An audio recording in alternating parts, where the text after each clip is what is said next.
Hey FPL managers, it's Josh here from FPL Hauly back with another video.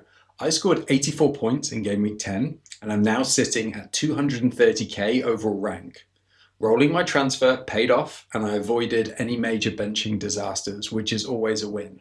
Today I'm breaking down my game week 10 haul, 3 key lessons from the weekend including the new manager bounce, midweek European fixtures to monitor, and my strategy for navigating the crucial period between the November international break and AFCON. Let's dive in.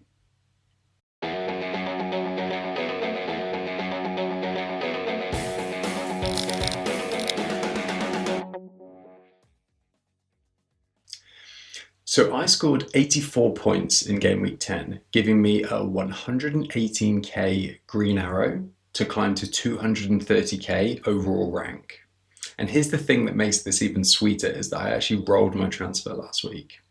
When you can bank a solid score without using any transfers, that's the kind of result that builds real momentum in FPL. Now let me talk you through my heroes of the week. First up, my Arsenal and Palace defenders all delivered. Gabriel with another massive haul, 12 points. This man is absolutely relentless right now. I heard a crazy stat about Gabriel.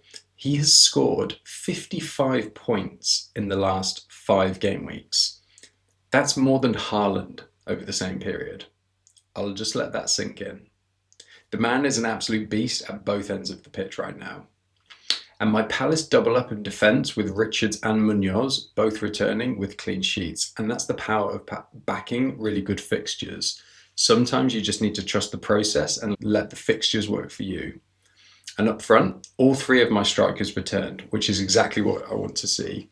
Haaland did what Haaland does, 26 points, the man is a machine. I went fairly safe by keeping my captain's armband on him, and he absolutely punished anyone who went against him this week. I saw a few people captaining Saka, amongst others, and that's the thing with Haaland. Back against him at your peril. Mateta was also back on the score sheet with 9 points. He was actually transferred in by over 200,000 managers in game week 10, and they were rewarded immediately. After the understandable blank against Arsenal, he's showing exactly why I've been backing him all season. And then there's Joao Pedro, 9 points. This one feels particularly satisfying because over 40,000 managers sold him in game week 10. I was definitely considering selling him myself. It'd been super frustrating. He wasn't taking any shots, but I did hold patient, and luckily for me, it paid off. He could have easily have had 2 or 3 goals in this match. The chances were there, and with Chelsea having 2 really nice fixtures coming up against Wolves and Burnley, Wolves at home and Burnley away, I'm really glad I stuck with Joao Pedro. The downside for me this week was my blanking midfield. All 4 of them failed to return. Saka missed 2 big chances, which was frustrating, but here's the thing. I'd much rather see my players getting chances and missing them than not getting any chances at all. At least we know that the opportunities are there. Enzo could have also had at least 1 assist had Joao Pedro's finishing been sharper, and I wasn't really expecting much from Semenyo away at City. But 7 returns from 11 players is really solid. I definitely cannot complain. What score did you get in game week 10? Drop it in the comments below. I want to know who else is riding this green arrow wave with me. Right, 3 key takeaways from game week 10 that are shaping how I'm thinking about the next few game weeks. First up, that new manager bounce. Nuno getting his first win with West Ham, putting 3 past a solid Newcastle defence. That's exactly what you expect when a new manager comes in. Fresh energy, tactical tweaks, and players desperate to impress. Sean Dyche is also getting performances out of his Forest team. They've been hard done by with 2 bad decisions against them in the last 2 matches, but they showed real heart battling back against Man United from that adversity. And now Wolves want a piece of that new manager pounce action. Wolves sacked Vitor Pereira after their heavy defeat to Fulham, their rock bottom of the Premier League. Not ideal timing from an FPL perspective for me personally, as I'd targeted that Chelsea fixture in game week 11 versus Wolves at home. But we'll wait and see what the new manager does. As it stands, the new Wolves manager hasn't been appointed, and every day that goes by, that's surely good news for Chelsea assets. Second, Liverpool have steadied the ship, sort of. A solid, if unconvincing, win against a resurgent Aston Villa side. That clean sheet will be huge for their confidence, and Alisson is expected back from injury shortly, which should shore things up at the back even more. But here's the reality check on Salah. Don't be fooled by his goal this week. Salah's attacking threat was really limited in that match, and he only actually registered one shot on target, which was that gift from Martinez, who just rolled the ball to him and he tapped it in the net. Salah's expected goals for the match was just 0.18. So at 14.2 million, Salah he's delivering. Third, Man City dealt with Bournemouth fairly comfortably. Haaland bagged a brace to move City into second in the league, now just 6 points behind Arsenal. And City look like Arsenal's main title challengers at this point. Brian Cherki, their new summer signing, was back from injury and set up both of Haaland's goals.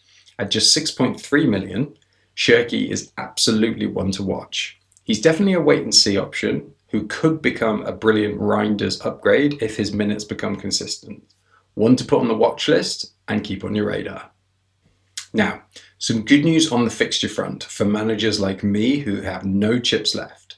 There will be no blank or double game week before Christmas. Despite Crystal Palace beating Liverpool last week to progress into the Carabao Cup quarter-finals, it's just been confirmed that their quarter-final tie against Arsenal has been scheduled for Tuesday, December the 23rd, so it doesn't clash with any FPL fixtures. Now, keep in mind that both Palace and Arsenal play away fixtures on Sunday, December the 21st. Palace play away at Leeds and Arsenal are away at Everton, both at 2 p.m. on that Sunday. So both of the clubs have just over a 48-hour turnaround, which includes them having to travel back down to London and then play against each other on the Tuesday night. It's not ideal as they both head into the hectic Christmas period, so expect heavy rotation around this time, and it's something to keep in mind when we get there. We've got another full round of European action with 9 Premier League teams all playing across the Champions League, Europa League, and Europa Conference League on Tuesday, Wednesday, and Thursday this midweek.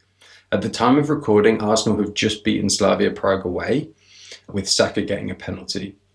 Gyökeres didn't even make the squad and has been flagged as injured. There is a lot of potential rotation risk to monitor during this period, and you know the drill by now. Players get rested, players pick up knocks, managers make tactical decisions. This is exactly why I keep saying patience is crucial at this time of year.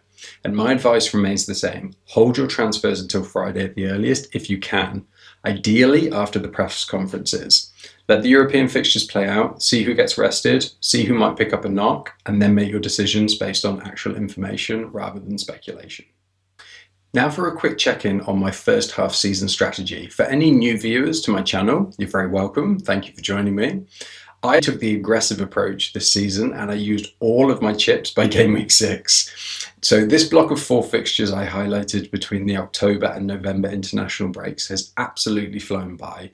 After game week 11 this weekend, we go into our final international break of 2025. And when FPL returns in game week 12, there's a full round of European fixtures. Then game week 14 is our first midweek round of FPL fixtures, so watch out for that quick turnaround between game weeks 13 and 14.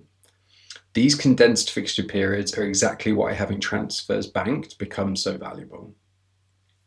Then we need to focus on spending all of our banked free transfers by game week 15, because we get a full top up of 5 free transfers for players leaving for AFCON in game week 16.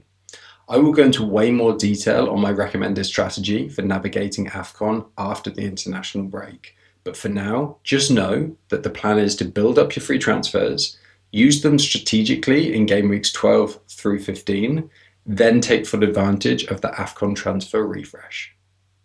Now let me run you through my updated player watch list because there are some really interesting options emerging.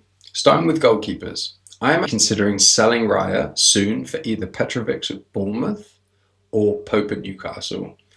Bournemouth's fixtures in particular swing really nicely from game week 12 onwards, but here's my hesitation. David Raya, although boring, is by far the most informed goalkeeper in the game right now and is absolutely justifying his 5.8 million price tag. This is one of those decisions where the data says move him on, but the eye test and the points say hold. I'm really genuinely torn on this one. For defenders, Gabriel is the standout story. He was bought in by a lot of managers in game week 10, which surprised me. If you don't have Gabriel in your team yet, you need to get him in. The man is essential at this point. He's already climbed to 6.6 million, and that price is only going in one direction.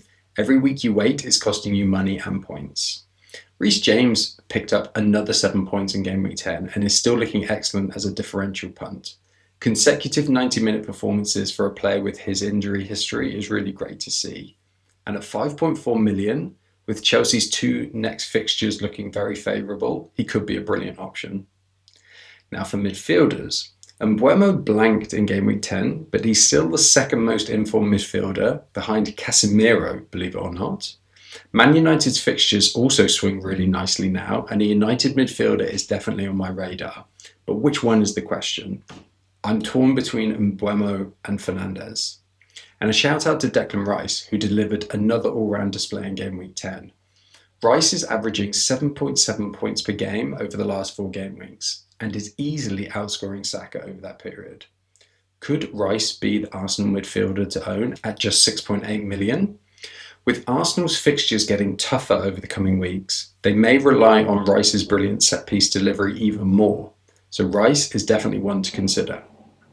Also keep an eye on budget Brighton midfielders as well. Wifa and Gomez are both just 4.9 million and Minte is 6 million.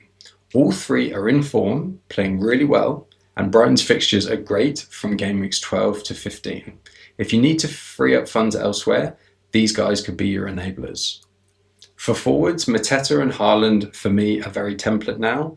Voltemade got a half-minute substitute midweek, which I think was tactical, so that puts a bit of a question mark against Voltemade for me. And also Gyökeres is picking up that injury, and it looks like he's going to miss out on game week 11. I think the third best striker option is either Thiago at Brentford or Welbeck at Brighton. I can see myself downgrading Joao Pedro in game week 13 when Chelsea's fixtures swing, and I'm going to probably bring in one of these two. Right now, I'm leaning towards Thiago at Brentford. Even though I think Welbeck has a higher ceiling when he's fit and firing, Thiago is a minutes monster, he's generally less injury prone, and he would be an easier benching decision when needed, as he's effectively be my 7th attacker. Sometimes the more boring and reliable pick for your squad is exactly what you need. And let me walk you through my plans for the next 4 game weeks, because this is where the strategy really kicks in. Game week 11 poses a big captaincy decision. Man City and Liverpool are playing each other. That's always a tough one to navigate. But here's my thinking. This is not the Liverpool defence of old. They have been vulnerable all season. They obviously just kept a clean sheet, and Alisson might not be back for this game. Haaland is playing at home, and he is in the form of his life right now. So for me, I would be sticking with Haaland as captain. If Cole Palmer was fit and firing, I'd be seriously considering putting the armband on him with that Wolves fixture at home. But I'm not sure I trust Joao Pedro or Enzo enough to captain them, even with that great fixture.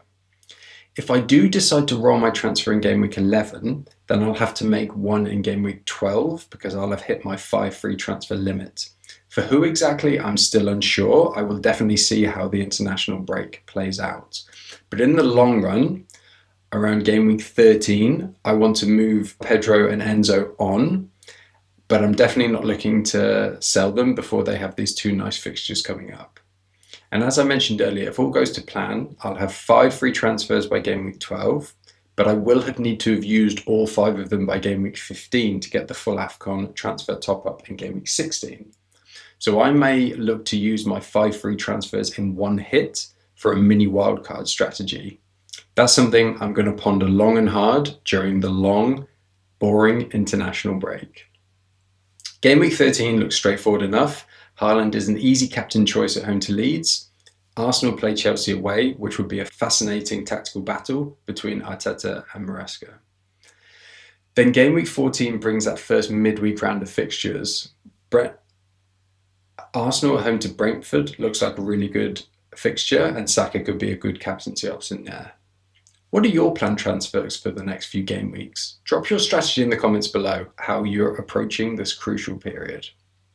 Finally, my Game Week 11 setup. Let's talk through the plan. As I mentioned, barring a complete disaster during the midweek European fixtures, I will look to roll my transfer this game week. I'm very happy with my team in both the short and the long term. I've got 0.1 million in the bank and 4 free transfers available after this week, which sets me up beautifully for the congested period ahead. My starting 11 picks itself: Raya in goal, Gabriel, Richards and Munoz in defence, Enzo, Gakpo, Saka and Semenyo in midfield, Joao Pedro, Mateta and Haaland up front. Now, I'm not mad about playing Gakpo away to City, but Gakpo is a hold for me for the medium term because Liverpool's fixtures turn really nicely after the international break. Sometimes you have to accept one difficult week to position yourself for better weeks ahead. The rest of the team is locked in. I'm very happy to have a good headache of needing to use my free transfers after the international break to upgrade my squad rather than putting out fires. That's exactly where I want to be at this point in the season, particularly as I have no chips left. My transfers are my most valuable asset right now. I'm hovering just above the 200k rank, and I would really love to break into the top 200k going into the international break. Who are you looking to captain this week? And who are you looking to transfer in? Are you going to put the armband on Haaland, Saka, or a Chelsea asset? Let me know in the comments below. I'm really curious to see how people are approaching this tricky captaincy decision. So there we have it. Game week 10 reviewed with that solid 84-point haul and another green arrow. Midweek European fixtures to monitor carefully, and my strategy for game weeks 11 to 14 is taking shape nicely. My approach is simple: roll my transfer this week, bank those transfers for maximum flexibility, and stay patient. If you found this video helpful, make sure you're subscribed to FPL Hauly, because I make videos like these every single week. Clear strategy, no panic, just smart FPL made simple. I'll see you after the international break with my full AFCON strategy breakdown. Until then, best of luck in Game Week 11.